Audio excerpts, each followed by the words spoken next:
Welcome everybody to Fresh Start one-on-one interview Zoom platform, where we host global leaders for a close and personal chat.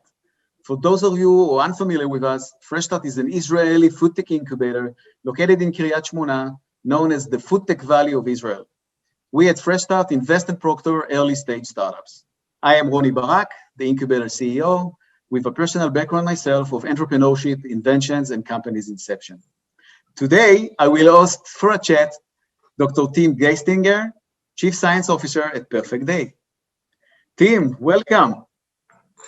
Thank you. Yeah, it's great to be here. Thanks for having me, Ronnie. Thank you for joining us. So please treat yourself for a cup of coffee while I will explain a little bit about Perfect Day and your background. All right. Perfect Day is a biotechnology startup developing technology to produce molecularly identical dairy proteins from fermentation, not cows. The company is based in Berkeley, California, and focused on creating animal-free dairy products that act, feel, taste, and deliver nutrition the same way as dairy from cows. As for Tim, that brings over 20 years of experience in biotechnology and pharmaceutical research and development, along with track records of innovative breakthroughs across various medical, industrial, and academic arenas. Tim, before we dive into Perfect Day novelty, allow me to congratulate you on your personal leadership and commitments to food tech industry in developing and advancing non-animal and plant-based proteins, technologies, and products. As a true earth friend, can you share with us your personal motivation and vision? Yeah, absolutely. So, as a scientist and trying to apply it to challenges that are global in nature, and have been changing over my career path, whether it's in medicine or infectious diseases, and now in food, I've always looked for an area where I can have the biggest impact in creating options and creating technologies that are really seminal to discovery that lead to game-changing events. And so now that's in food. I never thought that I'd be working in food, but it's certainly a big opportunity for change for many reasons that I think your audience is aware of already. And with regards to where it fits in with Perfect Day, it fits really nicely. Perfect Day has a vision to build a more equitable, resilient, and diverse food system for all of us. And one of the ways that we can do that is by bringing new technology, new innovations to the food world that create those changes, that enable those changes. And I love doing game-changing technology like that. At the customer level, we're really just interested in creating a choice, an option for customers to make a choice that's not going to break their wallets, and is going to be good for them, good for their families, and that they can feel good about over time, over the long distance where we're making those choices as customers. And so Perfect Day fits into that really nicely by creating a technology that brings proteins that we're all very familiar with. It's just bringing them to them in a new way, right? Without the cow, which is a really important aspect of what we're trying to do. Great. I must admit, I come from the similar background and I feel the same. I also started 15 years backwards in plant-based proteins, collagen, and etc. And for me, also entering into the food arena, very excited and looking forward also, like you, to bring all the experience and the knowledge to the market. And if I may ask you for the benefit of the audience, can you explain what are the benefits for the environment and product efficiencies contributed by producing the non-animal proteins for meat and dairy? Yeah, absolutely. So, the big one is removing the middleman, which is the cow, right? So right now in the world, the cows are eating a variety of different carbon sources that are provided. Ideally, it would be grass, but that's not always the case, certainly with industrialized with farming, with cows and dairy farms. And so we've essentially removed the middleman in that process. We're going straight from taking those cheap carbon sources like sugar and converting them into high value proteins. And so, we've done some recent life cycle assessments that have been done by third parties, and they've looked at Perfect Day's technology in creating our whey protein production pathway. And, we reduced greenhouse gas emissions by 97% when compared to conventional production methods for dairy, obviously involving the cow. And so that means, if our partners use Perfect Day's protein, in place of conventional dairy protein, just 5% of the time. Together, we would save up to 12.3 million metric tons of CO2 emissions.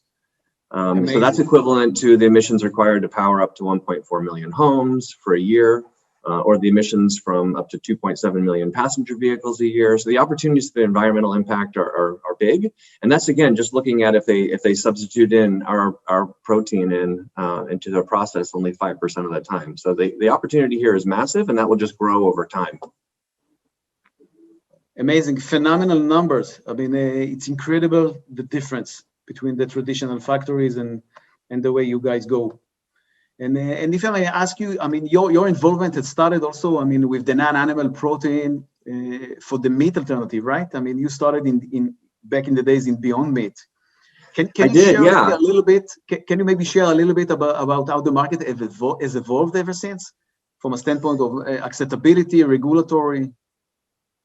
Yeah, absolutely. So, at Beyond, that was, I joined in 20, I'm trying to remember now, 2013 or 2012, right there in the calendar year shift. And it was pretty early on. We were trying to work to create, obviously a burger or a meat that would be more closer to what would resemble real meat, obviously, and would potentially allow meat eaters to make that choice, that are going to move away from eating animal meat and eating these other plant-based products.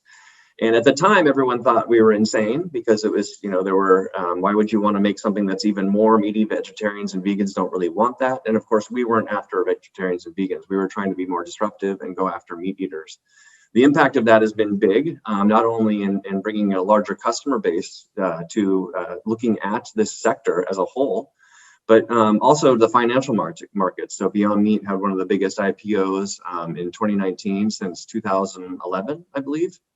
And so that brought a lot more eyes and awareness on this area, and it demonstrated that you could be successful as a business in this in pushing this kind of change for all the right reasons. So that was, I think, a fantastic ecosystem, essentially, that expanded significantly since that kind of introduction of Beyond Burger. And it really then paved the way for the understanding of the category that we're creating using precision fermentation to create identical dairy proteins. And that's really important, I think, when you think about that, because without that game-changing event, there just would be less awareness of what we're all trying to do as a sector, and kind of the why behind it, and that it actually works. So there's still work to be done, obviously, helping the average consumer become more and more aware of these things and understand how actual dairy is made. And then how our dairy proteins drop right in. There are no compromise substitutes in the manufacturing setting. So you drop our proteins in the same way you would with the dairy proteins. They don't have to change any capital infrastructure to make those changes. And that's important when you're bringing something to the market, is that it can't require changes on the CPG side, right? For these companies that already have a large infrastructure that they've invested in. And so these are all kind of non-compromised substitutions that can be dropped right in place of dairy, and that's really important. Correct. And Tim, speaking about precise fermentation and also disruptive technologies, has your involvement back in the day in the pharmaceutical and biotechnology has helped you or paved your way into the food tech arena, what we call today bioconvergence? Yeah, absolutely. So at Beyond Meat, and similarly here at Perfect Day, we actually don't have that many food scientists initially, because what we're trying to do is look at things differently. We're trying to move out of that knower's trap of what has been done for a very long time, and bringing scientists in who have a core understanding of the science in terms of how proteins fold, how they behave in different environments. And that's kind of, you have to have that a different mindset. And once you open up what's possible, then you bring the food scientists in, and they recognize this as a really big opportunity at that point. And so I think having that core understanding of the sciences in physics, biology, chemistry was really helpful in that kind of mindset going into this. Right. And then there's also just passion. So looking at, I always look for, smarty pants kids who are really passionate about what they want to have an impact in the world, and we need rapid solutions on a faster timescale than they've been on in historically, and that passion creates a mindset of making it work. And that's really important. And that's why I think a lot of times small companies are the ones that are able to do this, is because the larger established companies, they are in a kind of a risk management mindset, where they're just trying to look at what are the options, and can they definitely make money on something, or let's see if it works. And they're asking if it's going to work, and we're saying we have to make it work. And I think that's really, really important. So having that scientific background and understanding what's possible and trying to make things work is what I think enables a lot of startups in this category, or really in any category, to be successful. Fully agreed. Passion and flexibility, I believe that's what makes us different as a startup versus the bigger players that, as you said, look at risk management reduction, and they are a little bit more constrained with that structure.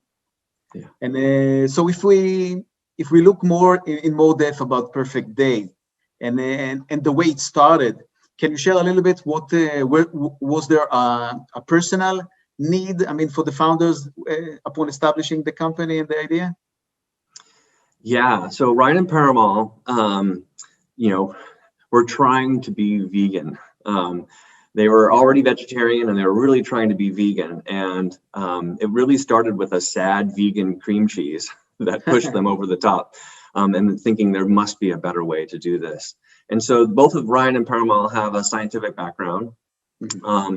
And so they were thinking about fermentation, and obviously it's long history. There's over 40 years of fermentation background in industry to make, enzymes and obviously amino acids, obviously growth to make probiotics and things that are all in our food system already. So why can't we leverage that to make things, to make proteins? Because we really thought was, for dairy, the key thing there, what makes dairy, what allows dairy to become not just milk, but also, cream cheese and ice cream and yogurt and all these other things that we love is really the flexibility of those proteins, the functionality of those proteins. They change under different conditions, whether it's pH or heat or kinetic energy, to create all these products that grandma has been making and her grandmother has been making for a very long time.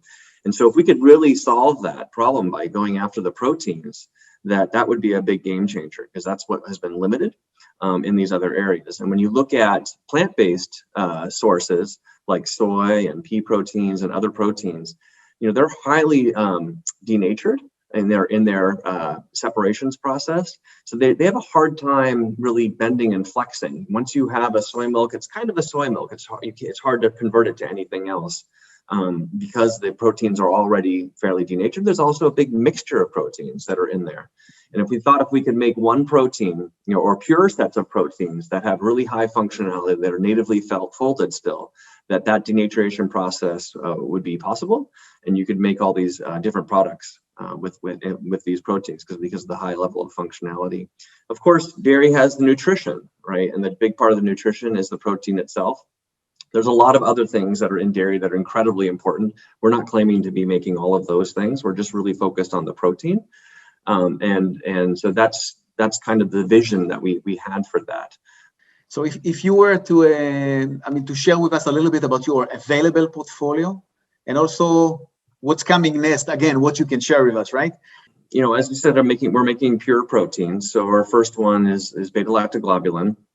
And so we have other proteins that are lined up in our portfolio that are the other whey proteins and casein proteins. And then we have proteins beyond that we're making as well. It takes a while to scale all of these. And there's only so many, operations that we can go after in terms of full scale. And so they're going to be layered on top of each other over time as we bring them to the world, because you can't make enough of these proteins right now.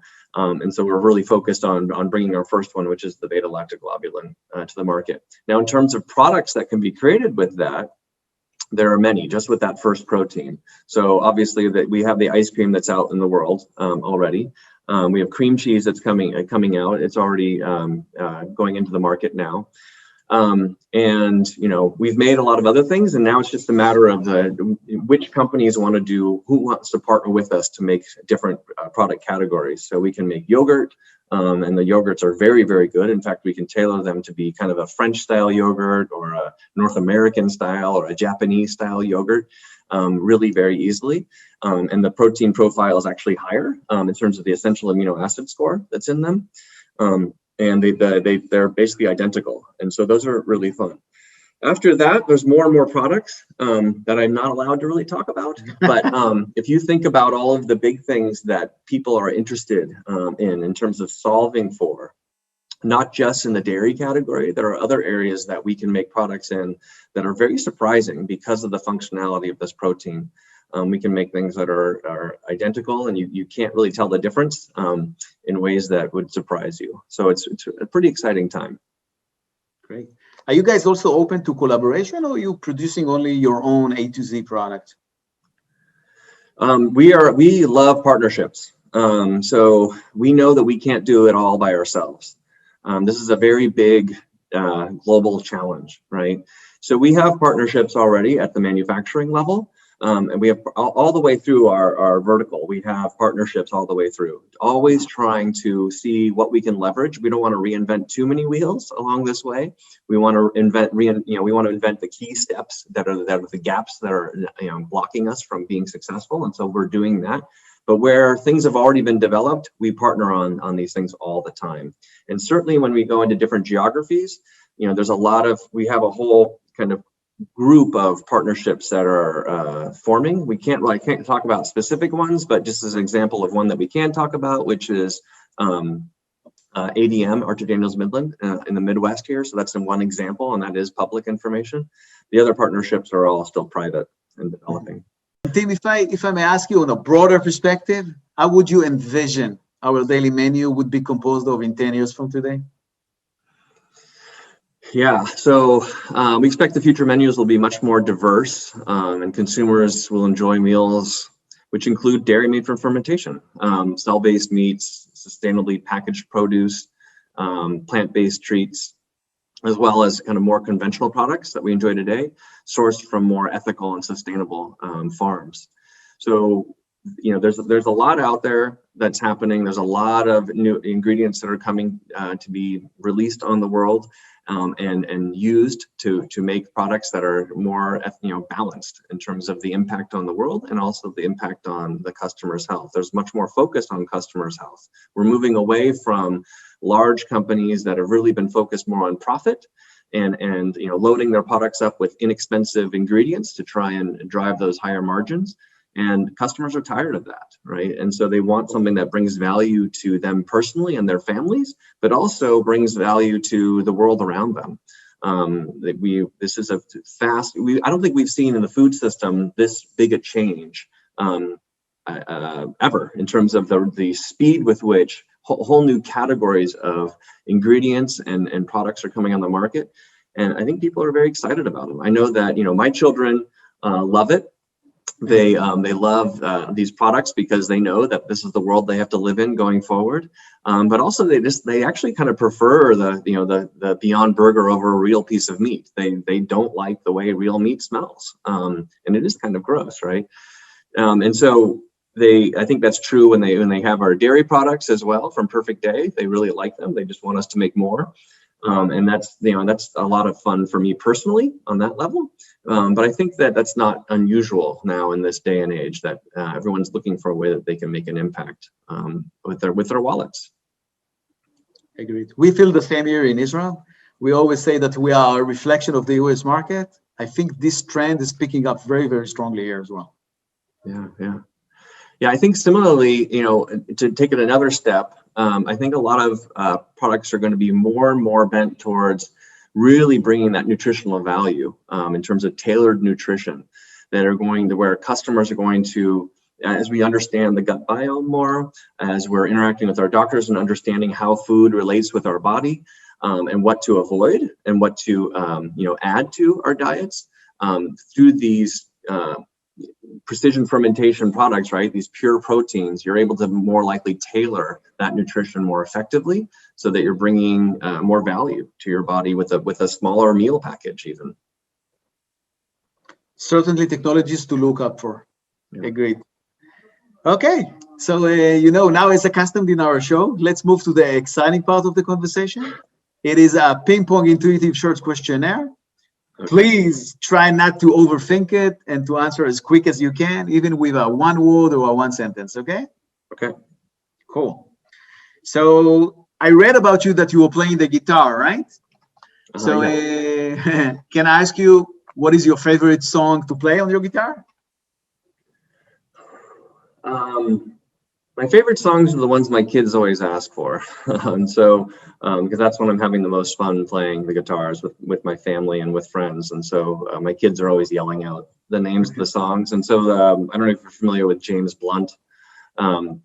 He has a song, You're Beautiful, or Wise Men, or High. And so those are fun because my kids sing along, my wife sings along, and then Beatles songs, anything that anybody can sing along with, I think is the most fun. Elton John, I love Elton John, always have, and Tiny Dancer would be my favorite song from there to play.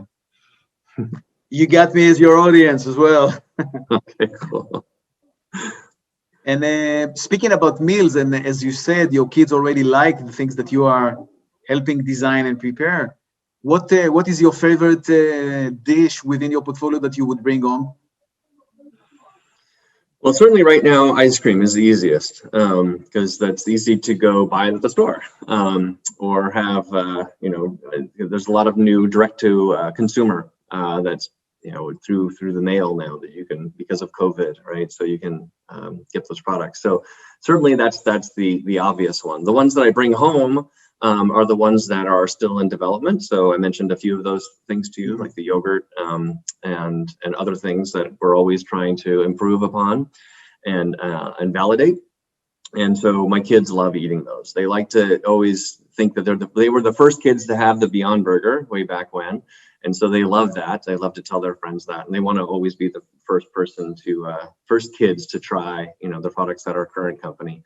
They really, really enjoy that. So, and who doesn't like ice cream, right? So, so it's pretty awesome. And the flavors that we have are kind of elegant flavors, if I say so myself. I'm not a part of that process, so I'm always surprised with what they come out with. And then different partnerships, they make their own, flavors and combinations. And there's a gelato company that has shifted. So they've never used a plant-based ice cream solution because they've never liked any of them.